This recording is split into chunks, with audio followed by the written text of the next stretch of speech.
se los llevaron a España como animales raros, para mostrarlos como trofeos de guerra ante los nobles y cristianos cortesanos de la feudal Europa.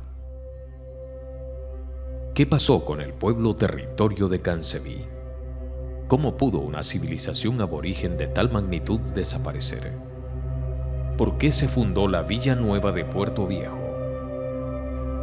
¿Qué queda hoy de Cancebí? Para descifrar este enigma contaremos con la opinión de reconocidos historiadores, sociólogos y escritores de la provincia de Manabí. La provincia de Manabí fue creada por la Ley de División Territorial del Congreso de la República de Colombia el 25 de junio de 1824. Esta provincia se crea con la unión de dos territorios y sus poblaciones, la provincia de Portoviejo en el sur y el partido de La Canoa en el norte. Ambos territorios para entonces formaban parte de la provincia de Guayaquil. La provincia de Portoviejo ocupó el mismo territorio del pueblo aborigen de Cancebí. Iba desde la desembocadura del río Chone en Bahía de Caracas hasta el río Colonche en Santa Elena, y el partido de La Canoa desde la desembocadura del río Chone en Bahía de Caracas hasta el río de los Atacames en la provincia de Esmeraldas. Manabí fue una de las 8 provincias con las que se formó la República del Ecuador en 1830. La fundación de ciudades españolas en el Ecuador empezó a partir del proceso de la conquista desde 1532. Sin embargo, Portoviejo existió en condición de provincia desde 1529 y fue la primera en América del Sur sobre la costa del Océano Pacífico. La ciudad de Villanueva, actualmente ciudad de Portoviejo, fue fundada el 12 de marzo de 1535 por Francisco Pacheco.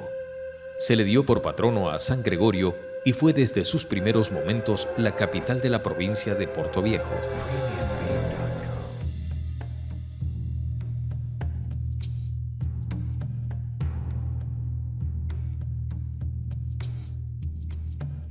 De acuerdo al historiador Ramiro Molina, la fundación de Villanueva de San Gregorio de Portoviejo obedeció a la voluntad de los españoles de consolidar su presencia, autoridad y control militar, político y religioso sobre el territorio conquistado y por conquistar, formando una provincia con 3 ciudades: Colta en Riobamba, Quito y Villanueva de Portoviejo.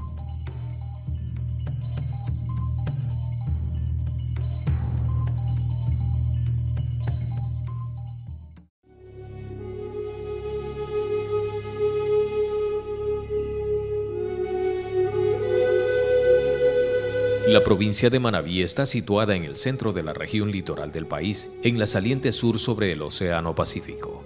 La longitud de su línea costera desde Cojimíes hasta Ayampe alcanza los 354 kilómetros y su ancho promedio es de aproximadamente 80 kilómetros. Tiene 19.427 kilómetros. Su altura varía desde el nivel del mar hasta 800 metros en la cordillera central de la costa, que la atraviesa longitudinalmente. De norte a sur limita con las provincias de Esmeralda, Santo Domingo de los Áchilas, Los Ríos, Guayas y Santa Elena. Entre sus ríos más importantes tenemos el Portoviejo, Chone y Jama.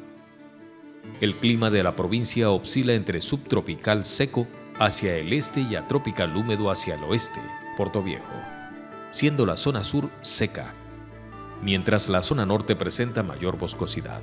Cuenta con 22 cantones y su capital es la ciudad de Villanueva de Portoviejo.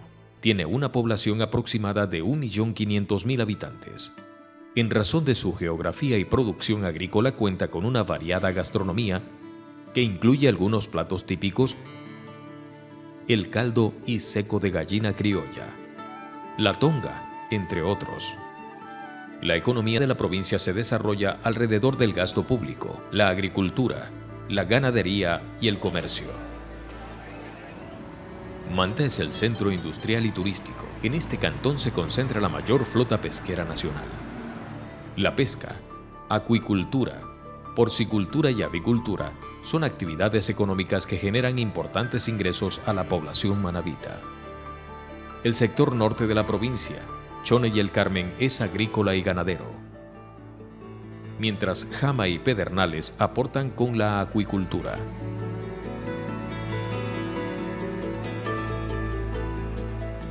Manabí es una provincia turística por excelencia. Sus hermosas playas bañadas por el Océano Pacífico reciben la visita de miles de turistas al año. Y es a su vez uno de los destinos preferidos por los ecuatorianos y extranjeros en épocas de feriados. Un ejemplo, el Cantón Puerto López, donde se promueve turísticamente el avistamiento de las ballenas jorobadas, el buceo de superficie, el avistamiento de aves y los hermosos paisajes marinos, lo mismo que el Museo Vivo de Agua Blanca. La población de Manabí, aunque es mayoritariamente mestiza, cuenta con dos importantes grupos sociales o pueblos étnicos que la caracterizan e identifican culturalmente como los cholos en la costa y bosque seco, y los montubios al interior de la tierra y en el bosque húmedo. Pueblos étnicos en los que se guardan las ancestralidades y la territorialidad indígena precolombino y español colonial, por lo que el gobierno autónomo descentralizado de Manabí la reconoció como provincia cholo-montubia.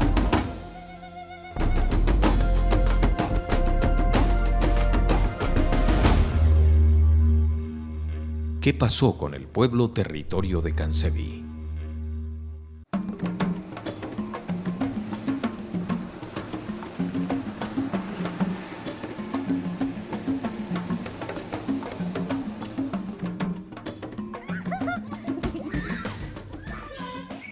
Antes de la llegada de los españoles, en parte del actual territorio de la provincia de Santa Elena y el centro-sur de Manabí, existieron poblaciones indígenas ligadas entre sí por vínculos de ancestralidad y territorialidad que formaron parte de un mismo pueblo o territorio llamado Cancebí. Y es sobre estas bases históricas en las que descansa la identidad cultural de nuestra provincia.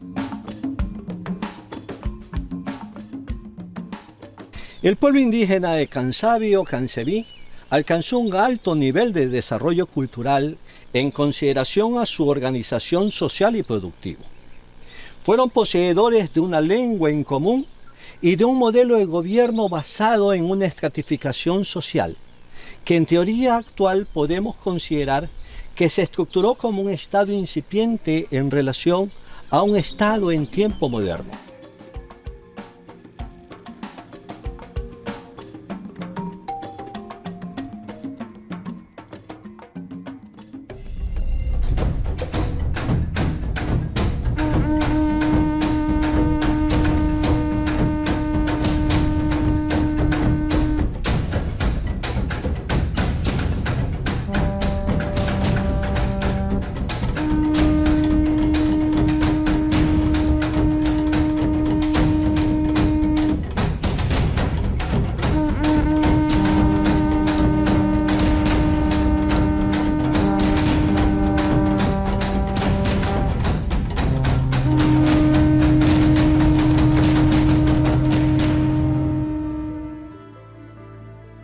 El territorio de Cancebí comprendió un amplio y extenso valle, en donde existieron 4 tribus, jefaturas tribales o pueblos étnicos, diferenciados y separados entre sí por accidentes geográficos naturales, principalmente por ríos.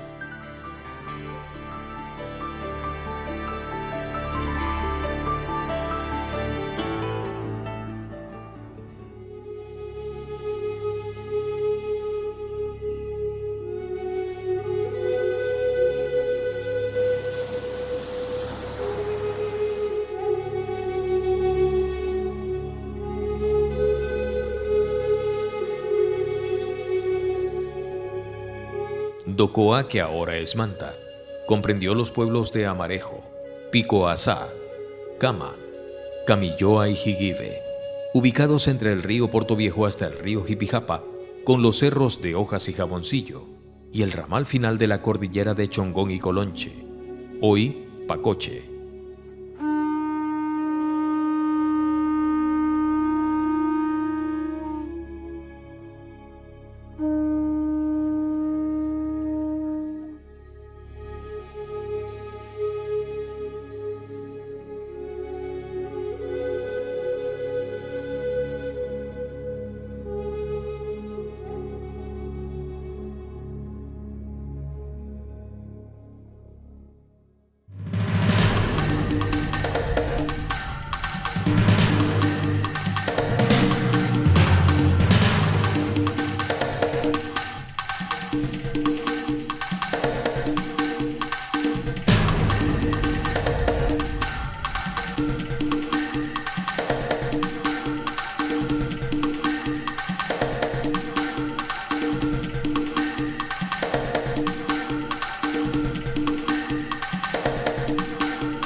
Calangome, conformado por los pueblos de Calango, Cercapés, Calangome y Tusco, ocuparon el territorio comprendido entre el río Jipijapa hasta los 5 cerros, colindante con el río Ayampe en la provincia de Santa Elena. Y luego el pueblo de Colonchis, desde el río Ayampe hasta el río Colonche en la actual provincia de Santa Elena.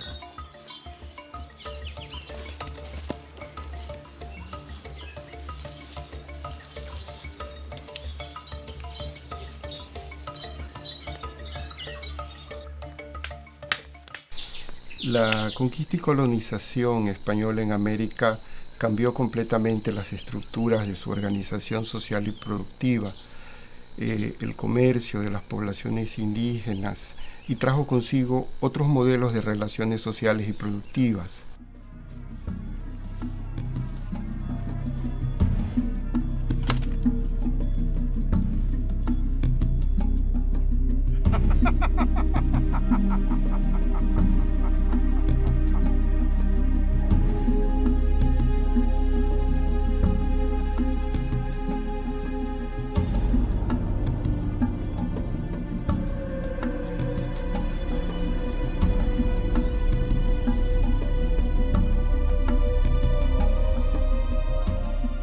El indígena cancebino fue obligado a abandonar su religiosidad para adoptar la religión católica, a españolizar sus costumbres, tradiciones y hasta sus nombres, y olvidar su idioma de origen para solo expresarse en la lengua española.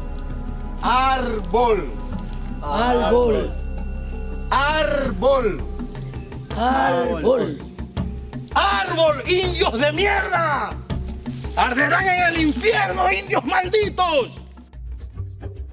Este nuevo orden estuvo acompañado de un proceso de transculturación y aculturación dirigido por la Iglesia Católica, que hizo del adoctrinamiento y la evangelización la parte principal del proceso de dominación de los pueblos aborígenes y el cambio radical de sus formas de convivencia.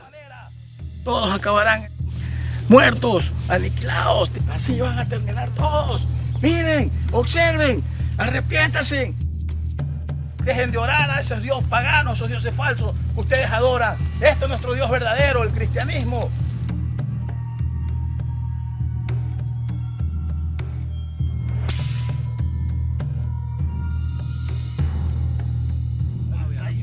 Avanza. Vamos, que no puede.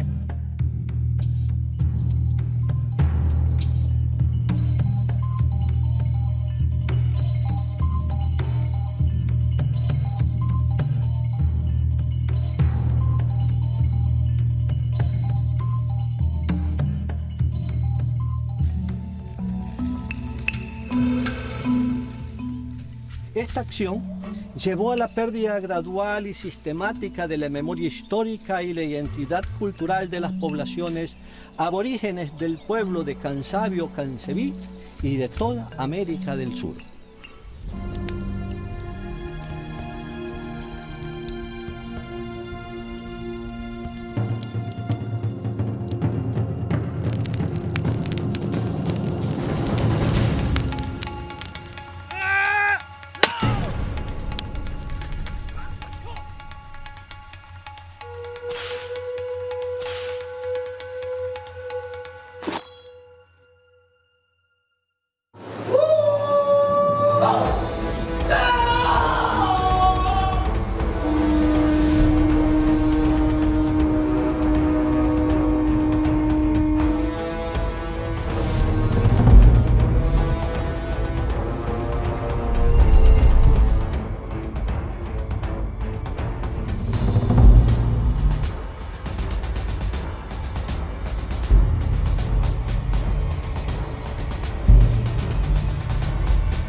hay que entender que la balsa fue el principal medio de transporte que utilizaron los cancebinos, los antiguos manabitas, para el intercambio de sus productos con pueblos completamente distintos en cuanto a costumbres, lenguas, por lo que podemos suponer que conocían y practicaban varias lenguas, es decir, una gente políglota, aunque hasta el momento se desconoce cuál fue su lengua original. Sin embargo, en el Concilio de Quito de 1563 se menciona que los pueblos de esta parte la lengua fue el tayán o atayán, aunque no existe un registro, no ha sido localizada catecismos de esta lengua, por lo que es un supuesto todavía a comprobar. A los indígenas capturados en la balsa Cancebina en 1526 se los bautizó con el nombre de Felipe, Francisco y Martín, conocidos históricamente como Felipillo, Martinillo y Francisquillo. La idea era exhibir ante los cortesanos españoles a los indígenas como seres salvajes y sin almas y adoctrinarlos, educarlos en el idioma castellano. La captura de indígenas fue importante para poder entenderse entre las lenguas españolas y los que hablaban los indígenas en el antiguo Manabí. Tenían que recabar información sobre estos pueblos, sobre sus riquezas, sus ciudades, sus territorios, que iban a ser conquistados de acuerdo a la empresa de la conquista. Estas lenguas van a tener agendas propias. El más famoso en estas tierras, Felipillo, fue el traductor del diálogo entre los españoles y el Inca Atahualpa, que al final terminaría con su condena y muerte por parte de Francisco Pizarro. La existencia y desarrollo de nuestra nacionalidad, particularmente manabita, se deriva de los cimientos de la historia aborigen de la costa ecuatoriana. Desde los primeros rastros de poblamiento que existieron y se sucedieron hace 12.000 años, con pequeños colectivos humanos que transitaron por el territorio actual de la provincia de Santa Elena hacia Manabí, dedicados a la recolección de frutos, caza y pesca.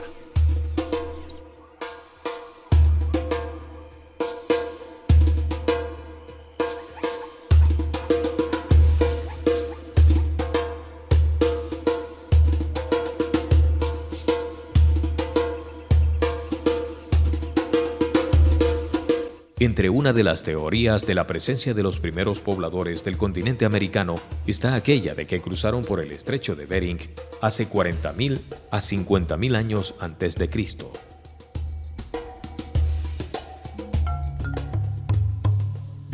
En el Ecuador, los asentamientos humanos datan del año 10.000 antes de Cristo. Sus primeros habitantes eran cazadores-recolectores nómadas.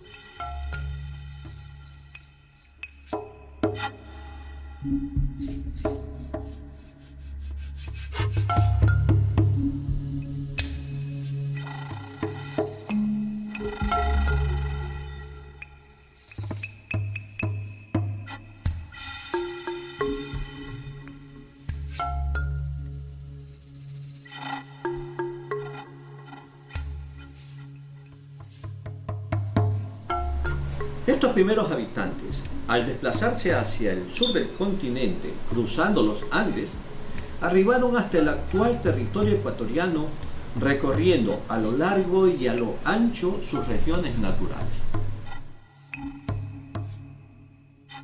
Otra de las teorías que se acerca mucho más a la realidad histórica es que los primeros pobladores de la América del Sur, concretamente los de la costa de Santa Elena, fue que llegaron por vía marítima desde el Asia hacia las costas del Ecuador hace aproximadamente 12.000 años. A partir de estos éxodos, que es lo que sabemos desde la arqueología de Asia y América, llegaron hasta las costas de Santa Elena, atravesando los territorios de lo que ahora es México, Panamá, el Istmo, ¿no? Probablemente por tierra y por mar. Estructuraron estas sociedades del antiguo Manabí, que tiene su antecedente en Valdivia y Machalilla, gracias al desarrollo de una agricultura que es muy propia de estas tierras y que terminó el nomadismo, como denominan algunos antropólogos, permitiendo la construcción de viviendas, aldeas y probablemente centros urbanos, que se basaban, y eso es típico de Manabí, alrededor de sus familias, alrededor de familias que constituyen el núcleo central de la organización social. Es así como en Cancebí comienza a armarse toda una estructura social de carácter comunitario y luego de tipo redistributivo. Fue una población que socialmente se organizó en función del trabajo que desarrollaban, esto es, con grupos dedicados a la pesca, a la caza, a la alfarería, al comercio, entre otros.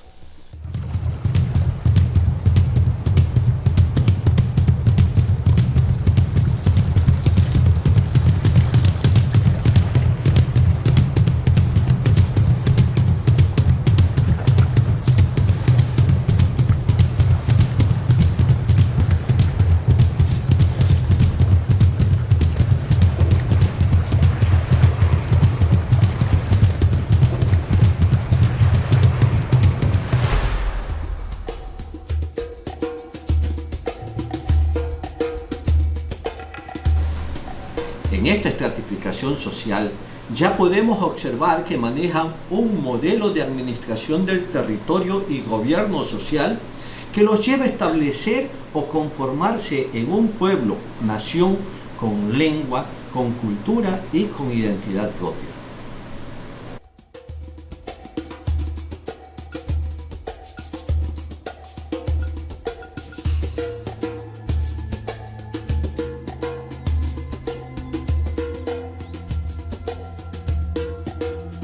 El descubrimiento de la agricultura fue el mayor de los avances que logró el pueblo cancebino.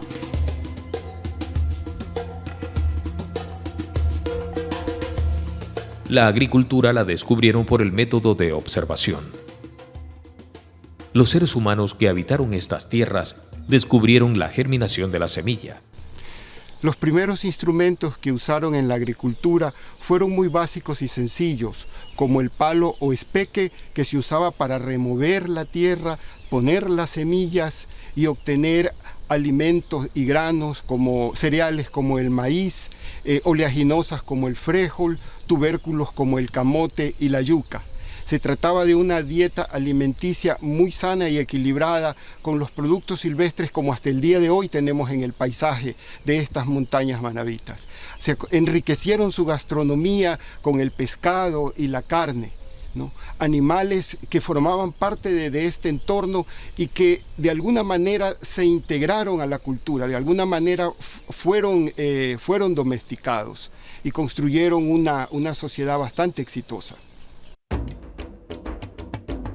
Para las distintas poblaciones indígenas que habitaron este territorio, conocido actualmente como Manabí, el desarrollo de la agricultura fomentó la aparición de la cerámica con barro amasado, aprendiendo a producir recipientes para conservar los granos, cocer los alimentos, guardar el agua y hacer representaciones físicas de sus imaginarios.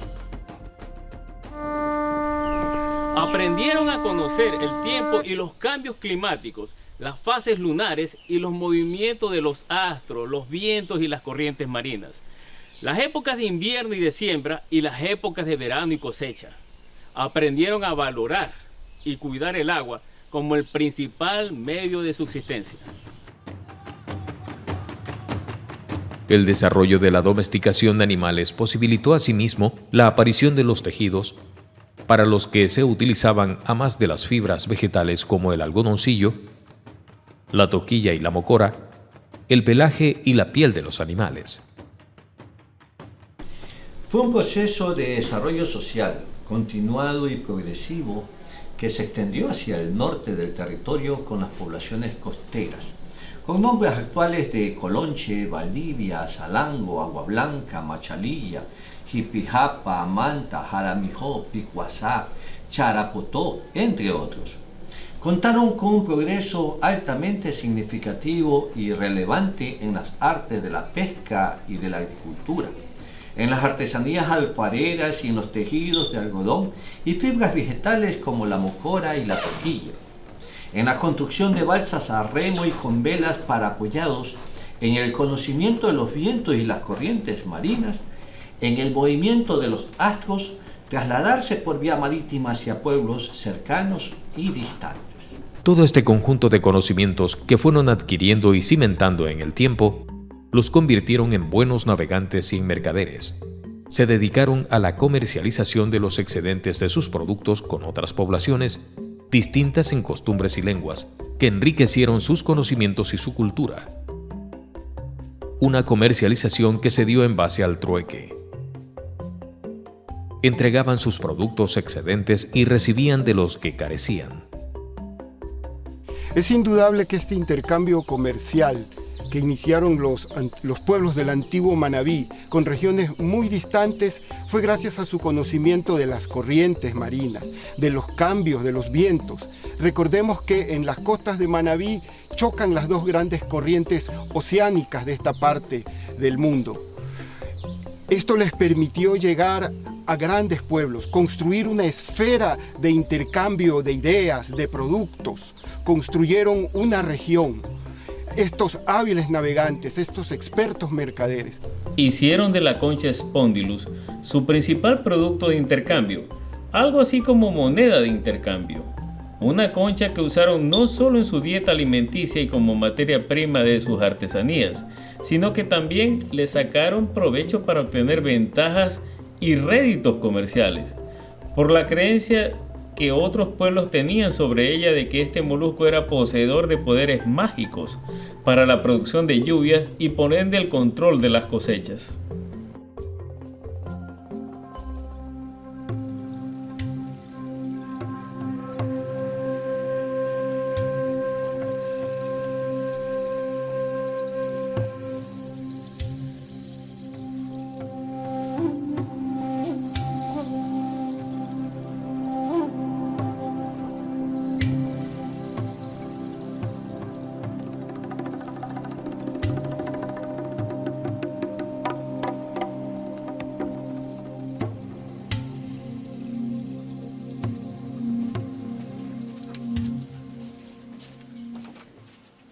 El trueque o intercambio, en primera instancia, fue de carácter recíproco y comunitario, y luego de carácter redistributivo, logrando consolidar su economía y estratificación social.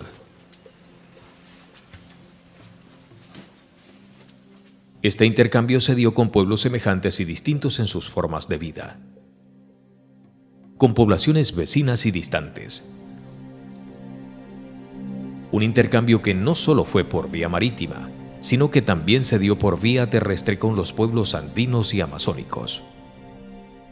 Los cancebinos llegaron a tener conocimientos muy avanzados justamente sobre ciencias como la astrología, la geografía, la navegación y en especial, como hasta el día de hoy, sobre la producción de alimentos, sobre la pesca, sobre la artesanía, lo que hizo posible que desarrollen lo que Jacinto Gijón y Camaño llamó hace un siglo una gran liga de mercaderes. De forma correcta, historiadores y arqueólogos sostienen la importancia del intercambio mercantil indígena.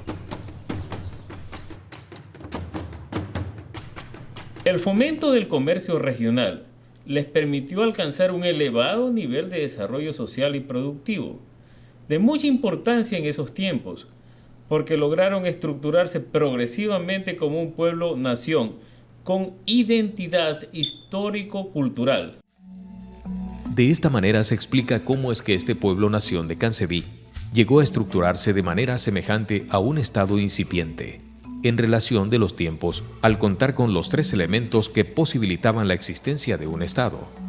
Esto es, población debidamente organizada, tanto en sus relaciones sociales como en la división social del trabajo, con la lengua propia y con identidad cultural común, con un territorio que delimita a sus pueblos en base a sus accidentes geográficos y un consejo de gobierno conformado por los representantes, jefes tribales o caciques de los distintos pueblos étnicos existentes en su territorio.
Marcel Saville, en los trabajos de observación, exploración y estudios arqueológicos que realizó en el Cerro de Jaboncillo en 1907, consideró que la autoridad del gobierno de Cansabio Canseví descansaba sobre un consejo de caciques.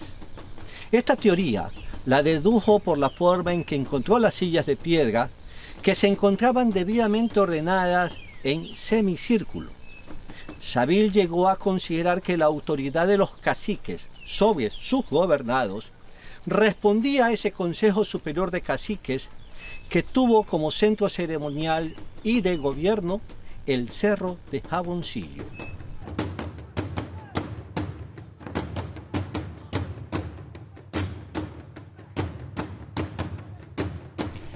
Canseví, para la historia, para los historiadores, es un nombre aborigen que se enraizó. Es un nombre que representa a nuestra población, al territorio y a una forma de gobierno ancestral. Debió tratarse de un modelo de gobierno muy comprometido con su población, en donde la distinción de gobernantes y gobernados no ocasionaba fricciones políticas por diferenciaciones sociales, laborales.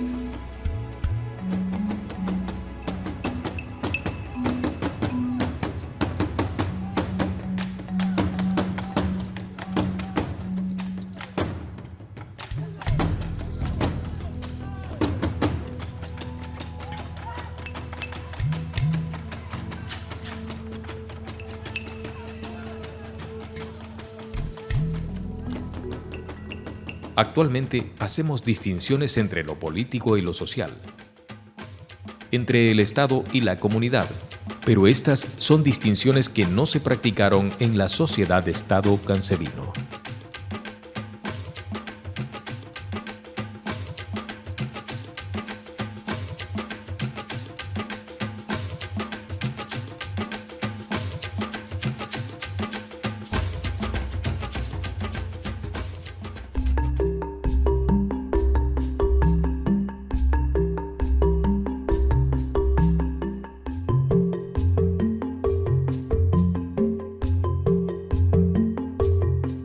Tomemos como ejemplo el pensamiento griego, donde la politicidad incluía a la socialidad.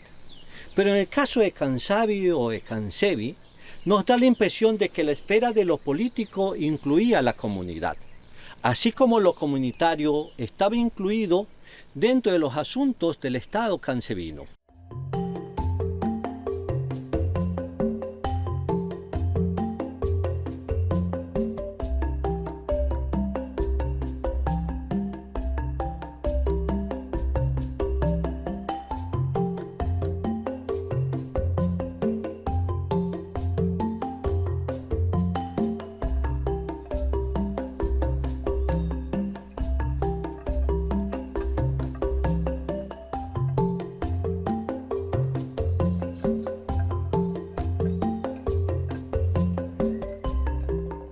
Podríamos afirmar, en resumen, que hablamos de una sociedad-estado que floreció en un pueblo-territorio, en una región, que podría considerarse como una de las primeras de su clase en el continente sudamericano, y que se distinguió, que compartió, que aprendió y que también aportó a otras sociedades precolombinas.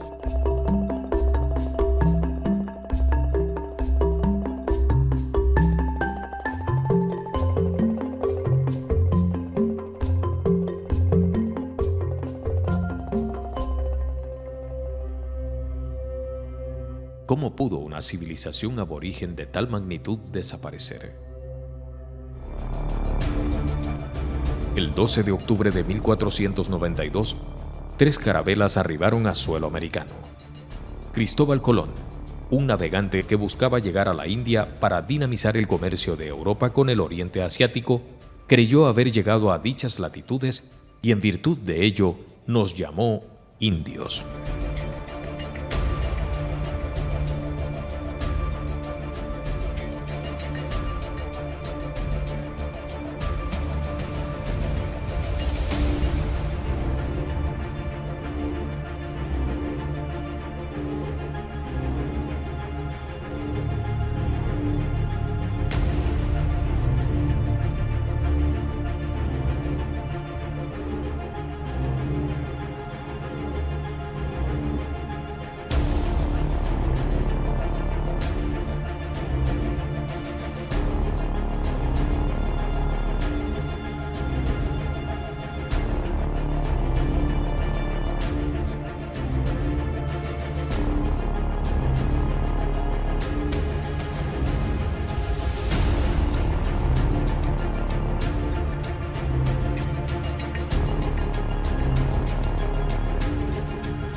se inició el proceso de conquista, colonización y saqueo de los pueblos de Abya Yala, hoy conocido como América.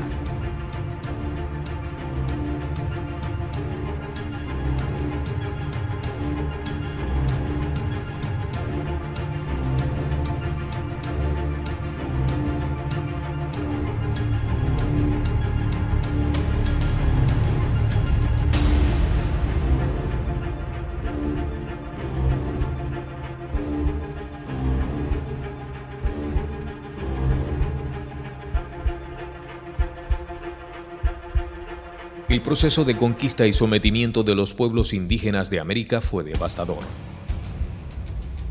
Los conquistadores españoles llegaron por mar en carabelas con decenas de soldados y armas sofisticadas para la época, completamente desconocidos para el mundo aborigen americano, como lo fueron también los caballos que semejaban a seres mitológicos y diabólicos que en el imaginario del indígena, al ver a un español montado sobre un caballo, lo consideraba un dios que podía dividirse a su voluntad, y que tanto siendo uno solo o dividido en dos, tenía poderes especiales y movilidad propia.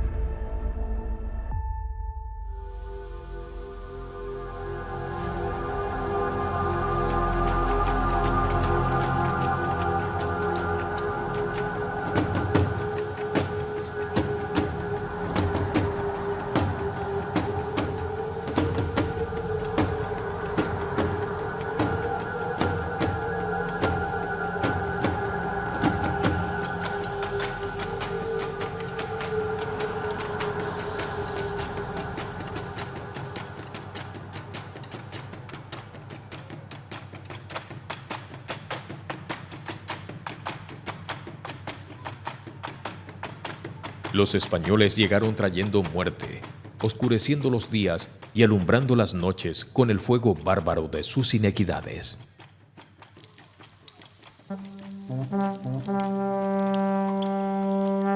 Los conquistadores y colonizadores españoles trajeron consigo enfermedades sexuales mortales para ese entonces, como la gonorrea, el chancro, la sífilis y virus como la viruela, sarampión y tifoidea, que diezmaron a una población desprovista completamente de anticuerpos que resistieran el embate de esas nuevas enfermedades.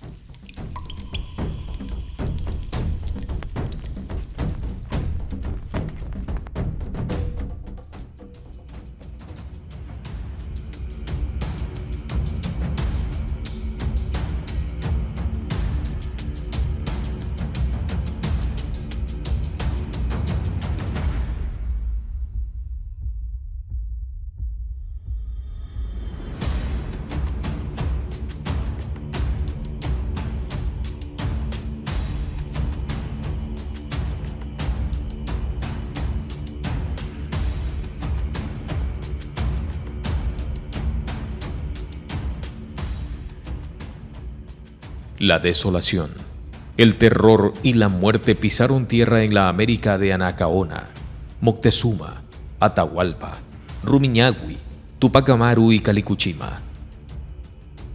Es el fin de la existencia de los imperios aztecas e incas y el inicio del sometimiento español y la resistencia y rebeldía indígena.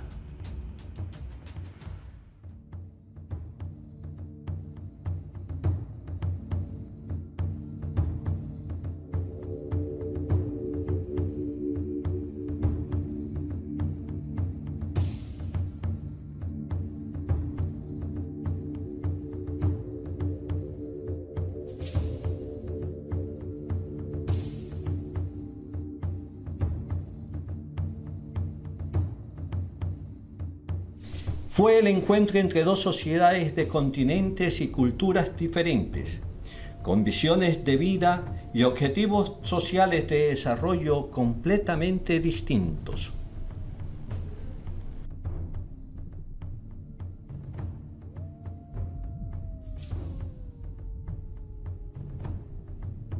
Los españoles, como pueblos invasores dominantes, buscando riquezas materiales, y los indígenas americanos, obligados a soportar el genocidio, el saqueo, el sometimiento y la humillación.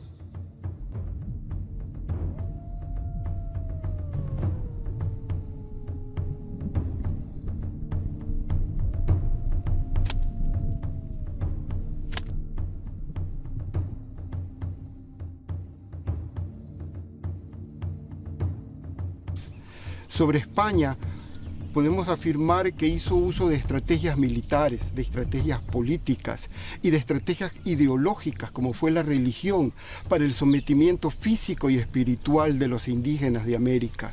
La pólvora, el plomo, el acero, el caballo y la Biblia son las herramientas con las cuales se pretendió someter a una población.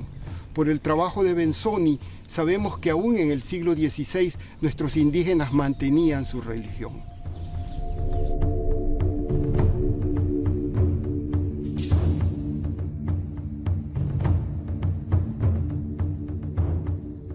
Un Dios desconocido, con forma humana pero estático, representado en forma de cruz y contenido en un libro.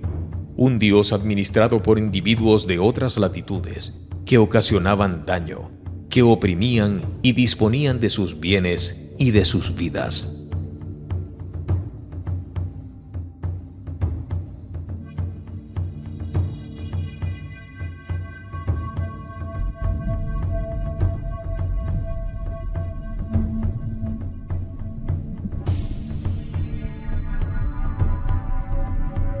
No había paz en la región.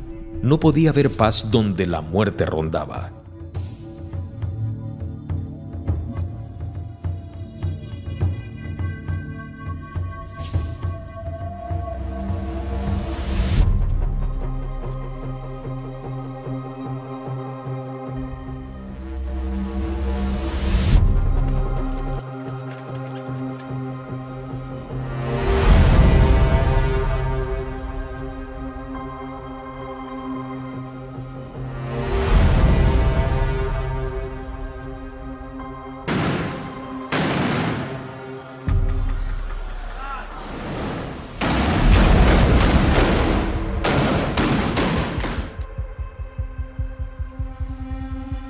España sembró terror y odio, convirtiendo a esta tierra en territorio asolado y desolado, donde los naturales de América buscaron con afán la preservación de sus vidas, aunque ello les obligó a renegar de su propia historia y ancestralidad para adoptar la figura del mestizo, marcándose con esto el proceso de transculturación y aculturación en la América indígena.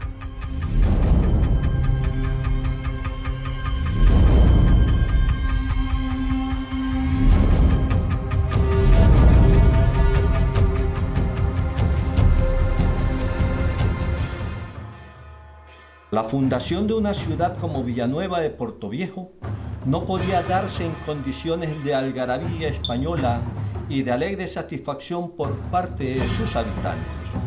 Se fundó la nueva ciudad en territorio indígena calcinado por la barbarie. Este es el Dios verdadero a quien tienen que adorar, no esos dioses paganos, esos dioses falsos que ustedes adoran. Todos tienen que inclinarse ante Él, el Dios verdadero, el Dios cristiano. El Dios que nos va a salvar a todos ustedes.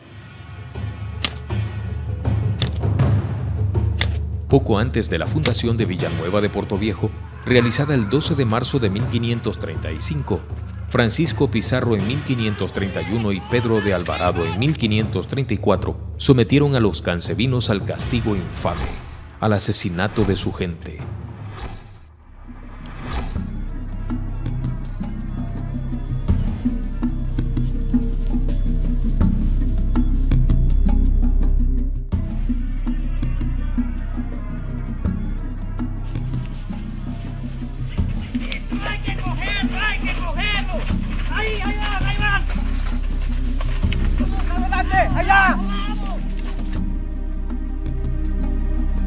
Violando a sus mujeres, saqueando sus riquezas.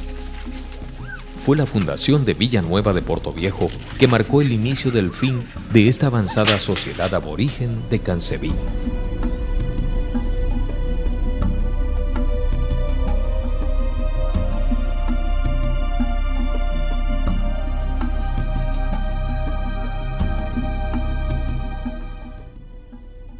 Francisco Pizarro llegó a este territorio en el año 1531.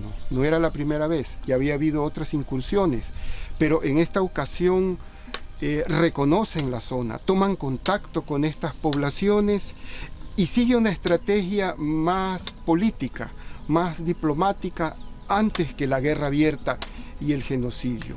Era necesario dejar una retaguardia ante cualquier revés que se pudiera presentar a futuro mientras continuaban explorando lo que ahora es el Perú o el Ecuador.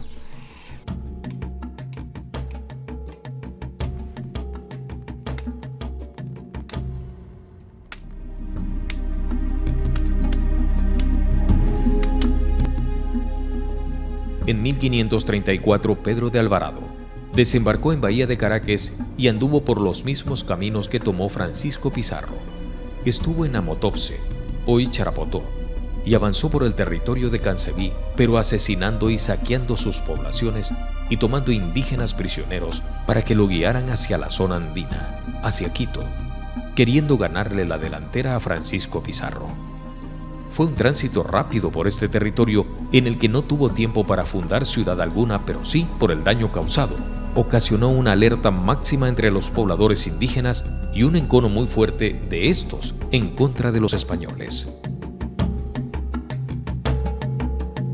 Pedro de Alvarado y Francisco Pizarro, luego de discusiones acaloradas y ligeras escaramuzas militares, llegaron a un acuerdo.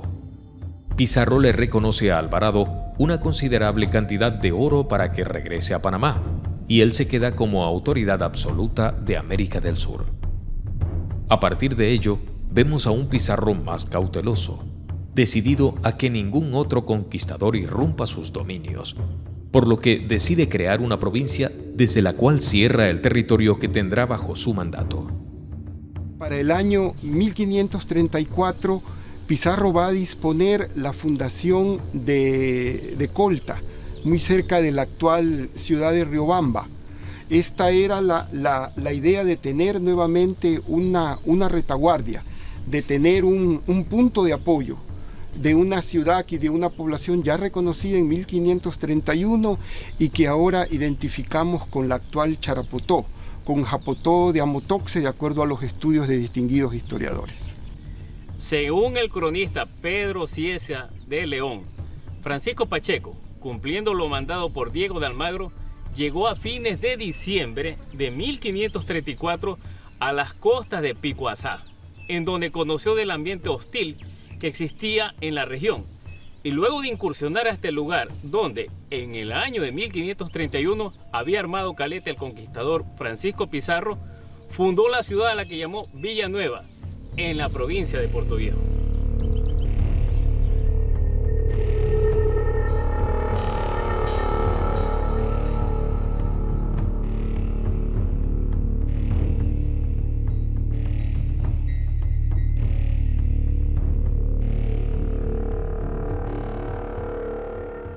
El territorio se quedó lleno de silencio y de muertos, acompañado del rumor de la tierra, del mar, de sus ríos, del aire que golpeaba a la hojarasca y de los pocos animales y humanos que quedaron.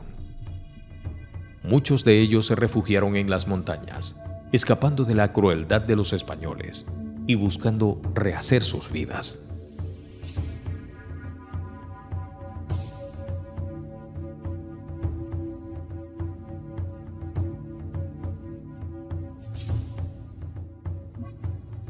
Algún desacuerdo existió entre Benalcázar y Almagro porque cada uno de ellos dispuso la fundación de la misma ciudad, pero a distintos conquistadores.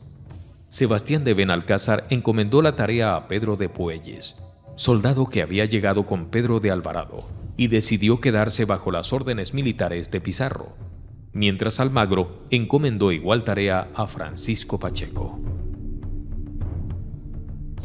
Los dos soldados encomendados para la tarea fundacional serán Francisco Pacheco y Pedro Puelles, quienes, sabiendo y conociendo el lugar en el que se tenía que lograr su cometido, tomarán caminos diferentes. Sin embargo, Pacheco toma la delantera y funda la ciudad de Villanueva, de la provincia de Puerto Viejo, y pone como patrono a San Gregorio, un 12 de marzo de 1535. Pedro de Puelles llegó cuando Pacheco ya se había posesionado del territorio en que se estaba construyendo la nueva ciudad. A pesar de los reclamos que hizo, Francisco Pizarro reconoció a Francisco Pacheco los derechos de fundación.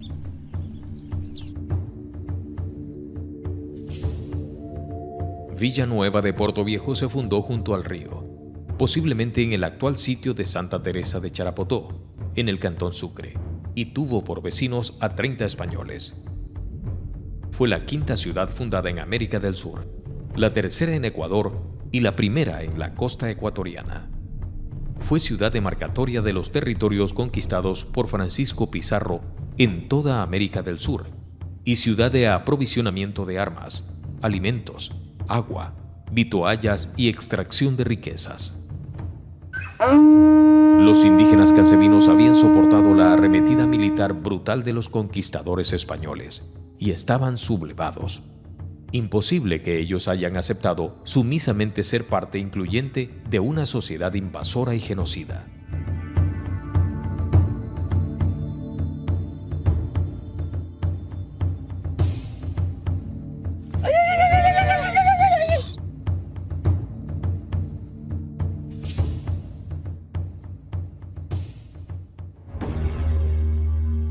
¿Por qué se fundó la Villanueva de Puerto Viejo? La ciudad de Villanueva de Portoviejo no se fundó solamente como ciudad de retaguardia y de aprovisionamiento. Su fundación es muy especial y determinante para las aspiraciones de la empresa comercial de conquista y colonización dirigida por Francisco Pizarro. Su fundación, al igual que las ciudades de Colta en Riobamba y de Quito, era para crear una provincia como lo determinaban las leyes de Indias.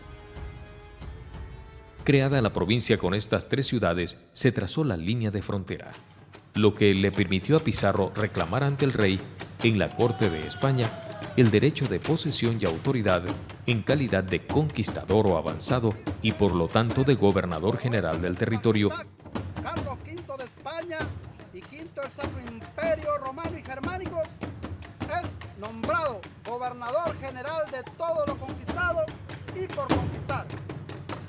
Desde esa provincia que sirvió como línea fronteriza hacia el sur de América y en todos los territorios y pueblos que descubriere y conquistare.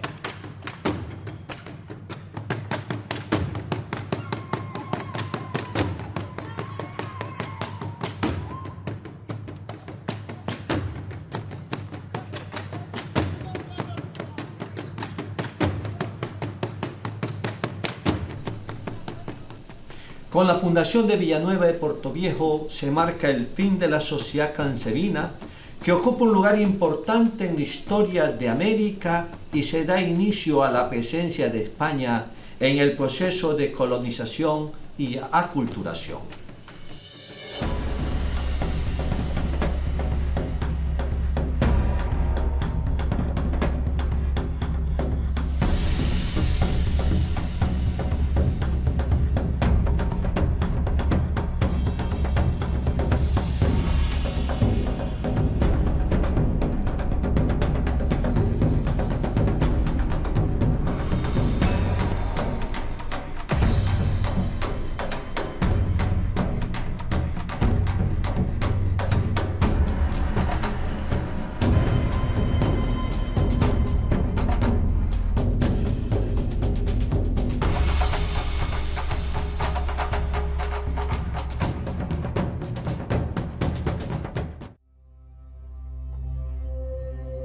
¿Qué queda hoy de Cancebí?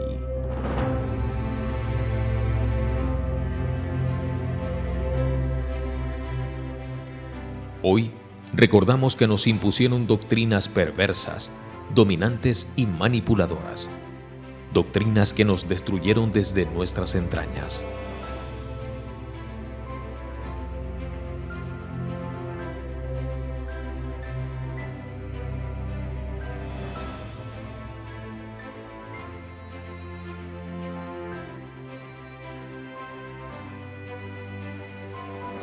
Pero lo que nunca imaginaron los invasores y opresores, españoles e ingleses, fue que, a pesar del flagelamiento y destrucción de nuestros cuerpos, el saqueo de nuestro territorio, que menoscabaron y socavaron nuestra cultura y nos impusieron la de ellos. Hoy seguimos existiendo como pueblos aborígenes descendientes de Atahualpa, Tupac Amaru, Rumiñahui, Calicuchima, Dolores Cahuango, Tránsito Amaguaña, glorificando a nuestras guerreras y guerreros caídos. Durante 5 siglos seguimos resistiendo los embates de las culturas foráneas, aferrándonos a la nuestra y reclamando unidos como un mismo pueblo el derecho al reconocimiento y respeto de nuestra historia y ancestralidad indígena, de ser hijos de esta grande y hermosa tierra de Ambia Yala. Venimos de una casta guerrera, sojuzgada pero no vencida, que perdura en el tiempo y en el espacio con derechos a la tierra, al agua, al aire, a la libertad, a la igualdad y justicia, a la vida.